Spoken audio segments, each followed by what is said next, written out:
నమో వెంకటేశాయ. మనం అలిపిరి నుంచి తిరుమలకు మెట్ల మార్గంలో ఎన్ని మెట్లు ఉంటాయి, ఎన్ని కిలోమీటర్లు ఉంటాయో తెలుసుకుందాము. అదేవిధంగా మధ్యలో ఏమేమి చూడవలసిన ప్రదేశాలు ఉంటాయో కూడా తెలుసుకుందాం. 3550 మెట్లు ఉంటుంది. అదేవిధంగా 9 కిలోమీటర్లు, 7 కొండలు, 4 గోపురాలు ఉంటాయి.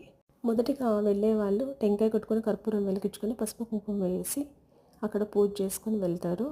అక్కడ స్వామివారు నమస్కారం చేసుకొని ఉంటారు. అక్కడ సాష్టాంగ నమస్కారం చేసుకొని వెళ్ళొచ్చు. అదేవిధంగా నేను వీడియోలో చూపిస్తున్నట్లుగా మీకు నీటికి కనిపిస్తూ ఉన్నాయి కదా, మోకాళ్ళ గుండ్లు అనేసి, అక్కడ మోకాళ్ళ నొప్పులు ఉన్న వాళ్ళు ఆ గుండ్లకు తాకిస్తే మోకాళ్ళ నొప్పులు తగ్గుతాయని భక్తుల నమ్మకము. గాలిగోపురం ఉంటుంది. స్వామివారి నిజపాద దర్శనము అంటే స్వామివారి యొక్క పాదాలు ఉంటుంది. అక్కడ దర్శించుకుంటే చాలా మంచిది. స్వామివారు స్వయంభుగా వచ్చారనేసి ఆ పాదాల గుర్తు అక్కడే ఉంటుందన్నమాట.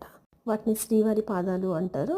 అది ఇప్పుడు మీకు నేను చెప్పించే స్టార్టింగ్ నేను చెప్పాను కదా, నమస్కారం చేసుకొని కంపరకట, అది ఇదే స్వామివారి మెట్లు అనమాట. ఇక్కడ నుంచి నడక ప్రయాణం. ఇది స్వామివారి పాదాలు. నేను చెప్పాను కదా, స్వామివారి స్వయంగా వచ్చిన పాదాలు అనమాట.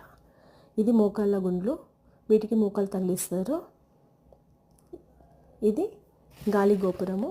ఇక్కడికి వచ్చి కొంచెం విశ్రాంతి కూడా తీసుకోవచ్చు. మెయిన్ గాలి గోపురం. ఇక్కడ నుంచి కొంచెం ముందుకు వెళ్ళాము అంటే మోకాళ్ళ మెట్లు అనమాట. చాలామంది మొక్కుబడి ఉన్నవాళ్ళు మోకాళ్ళతో నడుస్తూ ఉంటారు. దీన్ని మోకాళ్ళ మెట్లు అని కూడా అంటారు.